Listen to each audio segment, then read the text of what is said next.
makes the Chinese the people we are? Welcome to part 2 of a special edition of Global Thinkers with me, Liu Xin.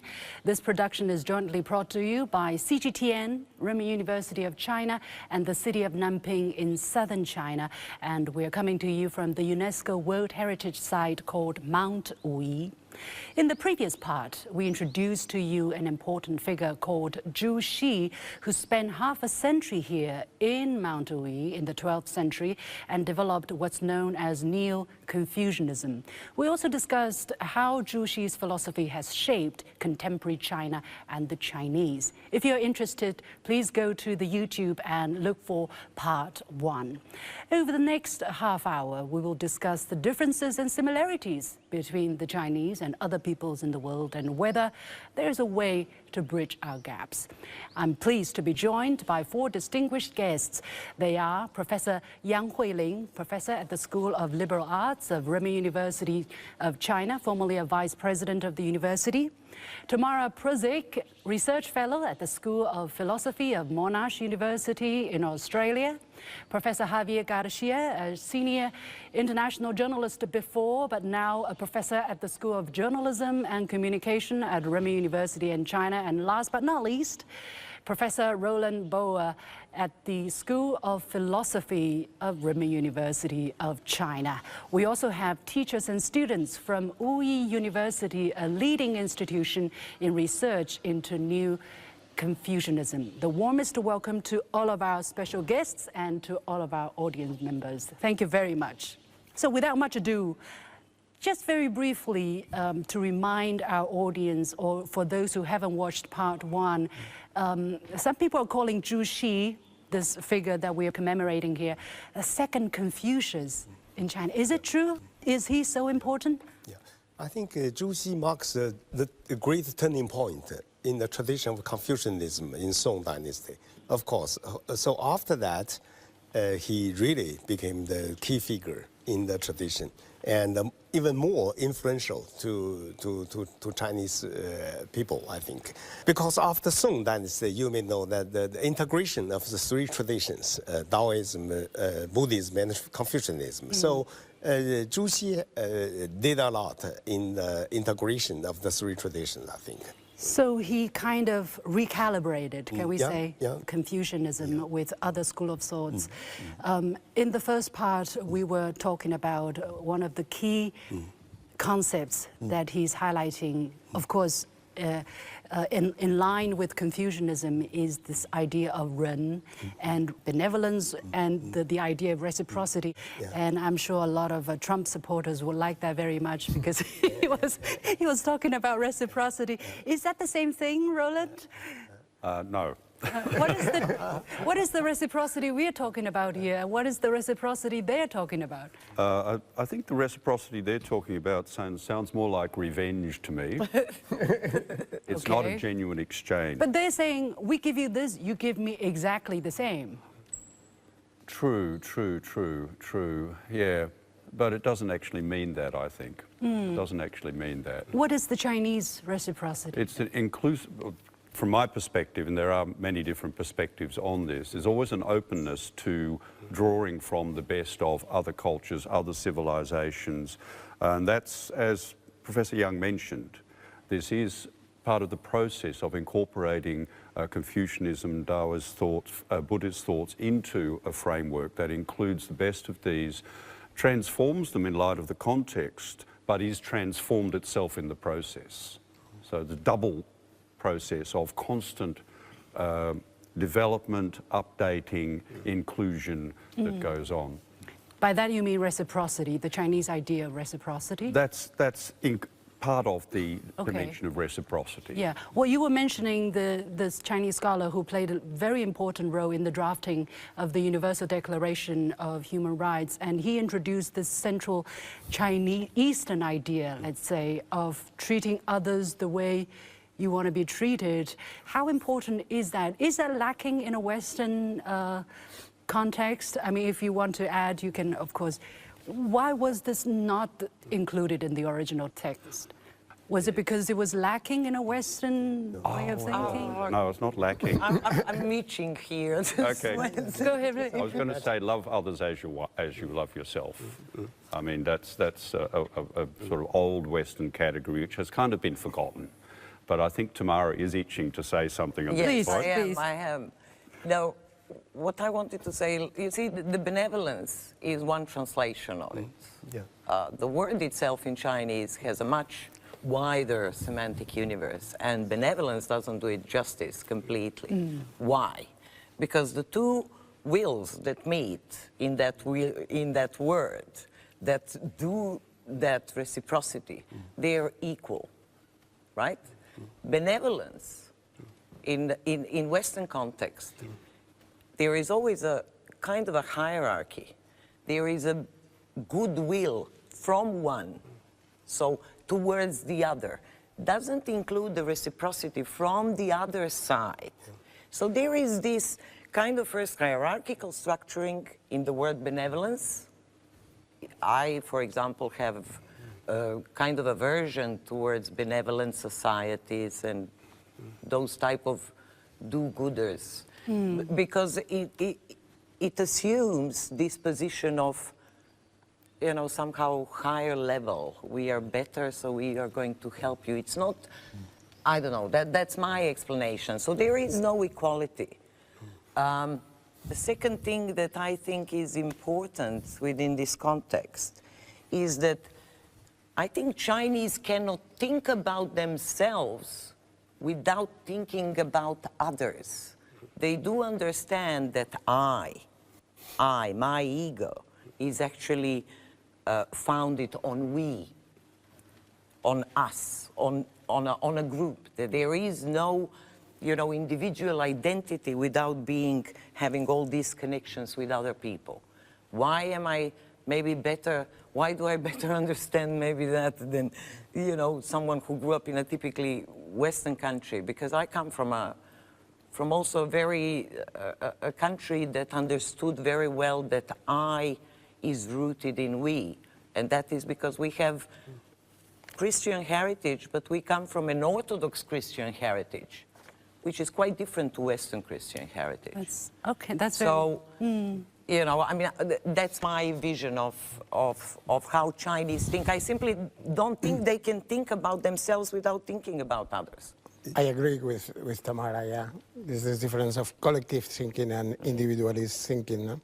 It's the difference between the West and China. And regarding reciprocity, I think it's not the same love the other as you love yourself. Because it goes back to don't do thyself. the other what you will not do it yourself. No, it's not the same. Yeah. It's not the same. But there are comparable concepts if we want to start exploring these. Yeah, Yes, okay. They can be But there is a difference, no? And if we translate reciprocity in the actual times, that is win-win solution, no?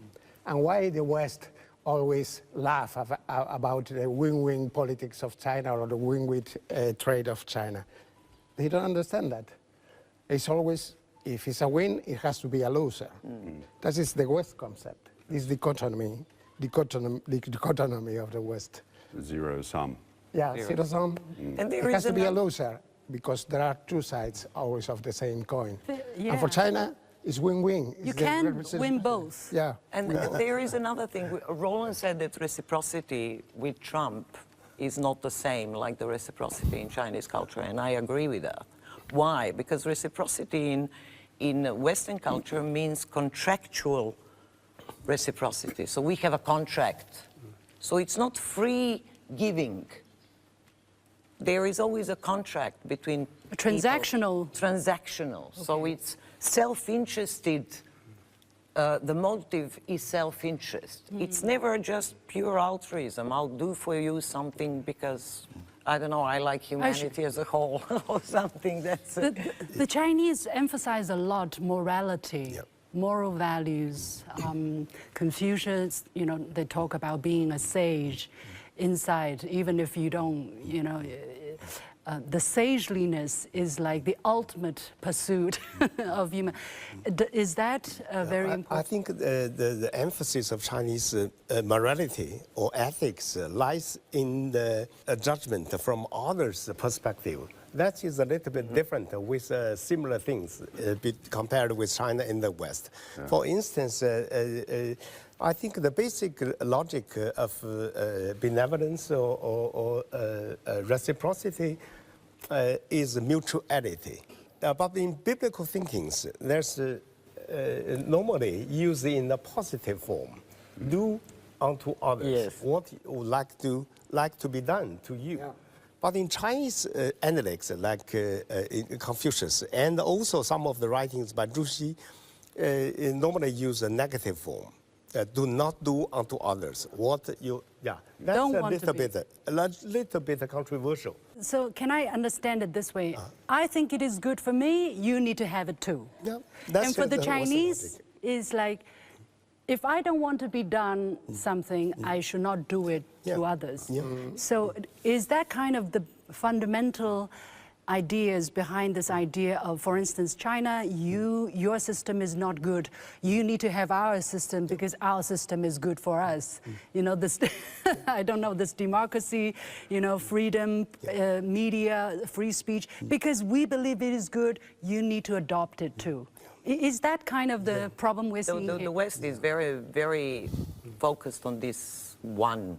On the positive statement. Yeah. On the positive statement. Well, one size fits all. One size fits all. I like to think about it in terms of, they know about it, I told them, about West has this central vision or linear perspective on things. You know how the Renaissance painters allegedly invented that perspective, where you see the houses and they get smaller and smaller and so on. And in Chinese painting, all the houses are the same size. It's isometric. So what it gives you, the West really adopted that perspective, that individualistic kind of view where everything starts from one point, comes back to one point, that one point possesses the picture, it establishes its universality, there is no another in that picture. Chinese paintings, when I looked through them, I was so impressed. You know, you unroll the scroll, and there is movement from various perspectives, and there is movement not just in space, but also in time. There is representations of mornings. So there are different perspectives. Chinese know that. They know you have to observe things from different perspectives at the same time. And what's wrong about the linear perspective? And this is not me now speculating. I actually read it, you know, in books from art historians. They say that that perspective is actually kind of like a false representation of the reality, because it is close to perception, but one is perception, the other is reality.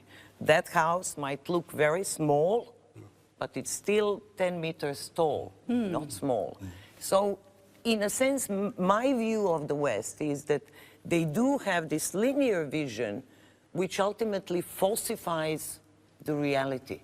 So in order for our audience not to get the impression we're here collectively bashing the West, I do want to ask about, you know, what has been the fine tradition, the fine legacy of the Western perspective in shaping our world today, because China also took in a lot of things from the West, right? Marxism, socialism is a Western idea. Roland. Yes, well, that's the inclusiveness or the willingness to engage with all different civilizations and incorporate what is the best, but also what works. What strikes me, if I can use an analogy, with Liu Xi's development of what's known as Neo-Confucianism, was in some respects a response to the fostering of Buddhism, initially with the Tang dynasty, with the Song dynasty. And the feeling was that Confucianism needed to take a step forward, to reform, to move forward and so on. And in the process, Chinese culture thought was, you know, transformed and so on. It seems to me that the role of Marxism in China has an analogous role in a sense that it Analogous. analogous, a similar role. Okay. A similar role, so Okay. yes. In the sense that Marxism took root in China because of some fundamental commonalities, as some basic or essential socialistic factors already in Chinese culture. And in the process, it is a kind of enlightenment or a transformation that took place so that we're now at the point where China is today, from about 100 years ago. But in the process, Marxism was also updated. The mainstream was developed further in light of those experiences. So it's a two-way process. So that's where I connect Juxi with the arrival of Marxism. Yeah. Would you give a concrete example or concrete point in what you just illustrated? Okay, I've been to the capital of, or the center of the, what was then called the Jiangxi Fujian Soviet in Beijing. And it's very interesting that a principle developed there when the CPC, the early stages, they developed principles. Make sure the peasants have adequate housing, enough food, clothing, and warmth in winter, and then they'll become communists. They will follow their... Well, they'll follow the party. They'll see that it actually makes a concrete difference to their lives. And then move forward. You know, it's very interesting you're talking about this because I'm looking at that wall there and it's written there, for instance, 明者邦之本，才者民之心. That's very similar to what you're saying. Basically, the roots of a regime is the people, is the folks. Right. If you do not satisfy them, if you do not enrich them, you cannot take roots. The old principle, the people are the foundation of the state, of the country, or the principle taking the people as the center or people-centered approaches to policies. That's, at this very concrete level, that's where it really took root. Professor Young, would you say that's something in common between Confucius, between Juxi and Marx? Yeah, of course. I think Juxi, another important rule for Juxi is just to he tried a lot to strengthen or emphasize the more concerns to the ordinary people. That is also a traditional principle for Confucianism. And on the other hand, I think you may find a lot of similar things in the theory of Marxism, especially the Marxism adapted to Chinese context, including one of Mao Zedong's writings. The most famous dictum is serve the people, serve the people. Only with approval by the ordinary people and agreement or support by the ordinary people, the rule and the governance of the country could be successful. I think that is one of the successful experience of the Chinese Communist Party. But on the other hand, I think you may know more about that. In the West, there's also a lot of similar things integrated with Marxism. For instance, you may know the principle of option for the poor, which is a Catholic principle, ethic. Can I mention one of my favorite stories very briefly by Gore Moro? It's Marx enters a Confucian temple. And so a carriage turns up and Marx goes inside and meets Confucius sitting there. And they start talking with each other. And Confucius mentions the category of the great harmony or the great togetherness. Marx talks about the proposal that for a socialist society. And so very concrete, very concrete. And in the end, Confucius says to Marx, well, my old comrade. And actually, it's a great story. Yeah, I think you should add a very vivid example with biblical writings. I think that might be taken as a better translation for Mao Zedong's dictum, serve the people. But in biblical writings, there's a very interesting sentence. I came to serve, not to be served. I came to serve, not to be served. Meaning the ruler. Meaning Jesus. Meaning Jesus Christ. Yeah, also something like the governor, ruler. How different are we, or how similar are we with the rest of the world? Because we emphasize Chinese characteristics, you know, our Chineseness, but in the end, as we both modernize, are we more different than similar, or are we more similar than different? Yeah, maybe for me, the best expression for Chinese characteristic is the principle we could find in the Zhuangzi, in the writings of Zhuangzi. That is, East and the West are convertible, yet necessary terms in relation to one another. That is the idea of inclusiveness, I think. We are different from each other. Yeah, well, East and the West are convertible. Convertible. Yet necessary terms in relation to each other. Now, without the East, we cannot find the West. That is, and vice versa. Yeah, vice versa. Well, that's the idea, complementarity, that we complement each other, except with the caveat, right? I think that China is more complementary with the rest of the world than... The other way around? Than the West, let's put it that way, because West has its idiosyncrasies which are not compatible, I think, with anyone, while China, understanding that humans are social beings, is compatible with the rest of the world. And we see that. Most of the countries actually, you know, are part of the Belt and Road Initiative, and that demonstrates that they do think that the Chinese way is their way of modernization, rather than the Western neoliberal way of modernization, which is focused very much on everything individual. So individualistic economy, politics, everything. Professor Gaj, Yeah, I think the West could be compatible with the rest of the world if he tries to be open, like Chinese civilization, Chinese culture, no? Be open to other cultures and not think that its values and its way of life and its system and its social model and economical model are universal. Everybody has to adopt it. No, every people, every country has his forms, and you have to respect it. The diversity of the cultures in the world is one of our most treasures, the biggest treasure that we have, and we have to respect it. And the West always cherishes this diversity. It's one of our values. I learned as a child this diversity in school. Yeah, why now, or in general, the West don't respect diversity? That is the point, I think. And the West can, of course, cooperate and collaborate, and China has learned a lot of things from the West, and everybody can learn a lot of good things from Western culture, but has to try not to impose his values to others. Roland?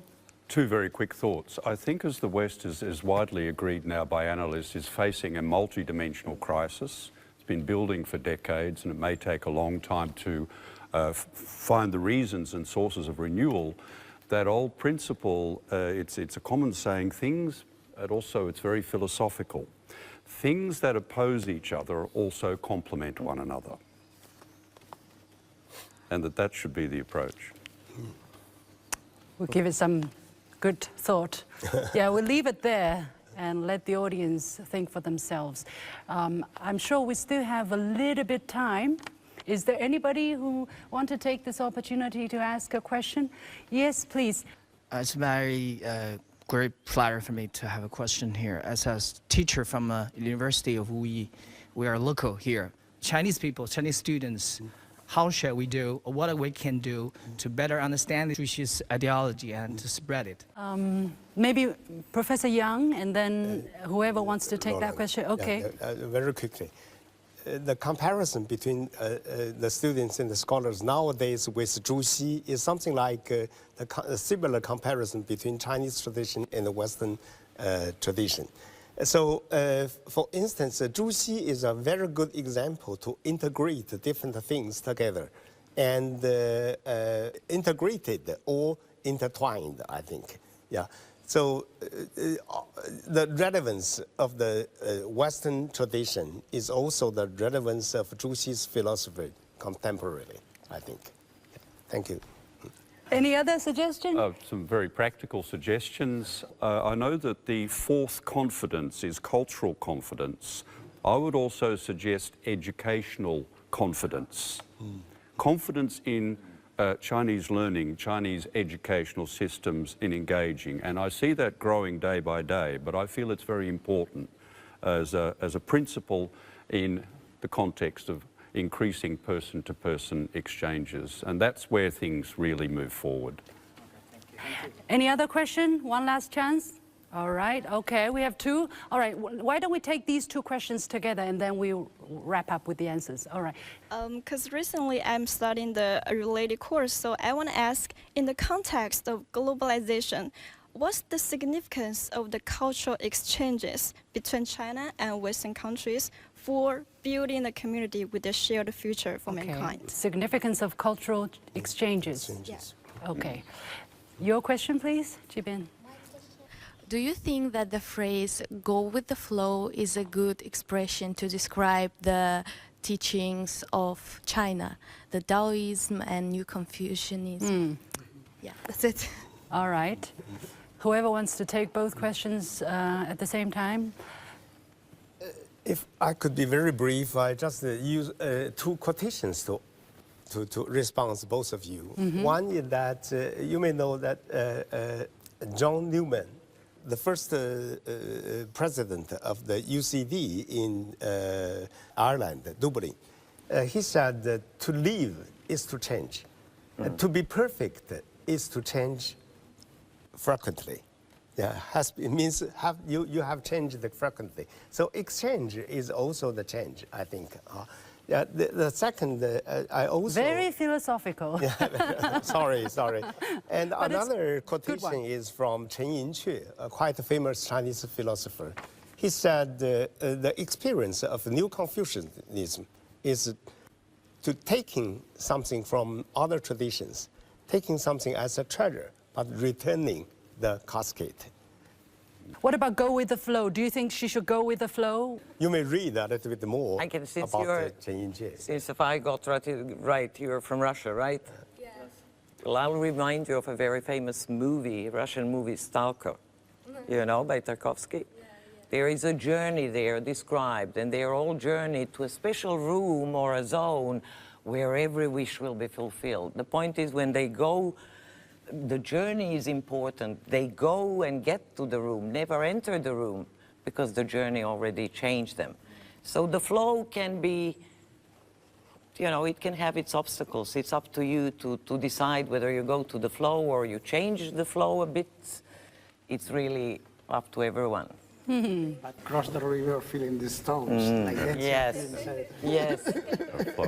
I think it's also important to remember that, especially in the current context, that the world historically has a number of civilizations, and obviously there's reasons for focusing on Western civilization in comparison with China, but there's Russian civilization, there's a 1,000-year-old Iranian civilization, Indian civilization, etc., etc. So I suggest we also need to consider the multiplicity and contributions that can take place.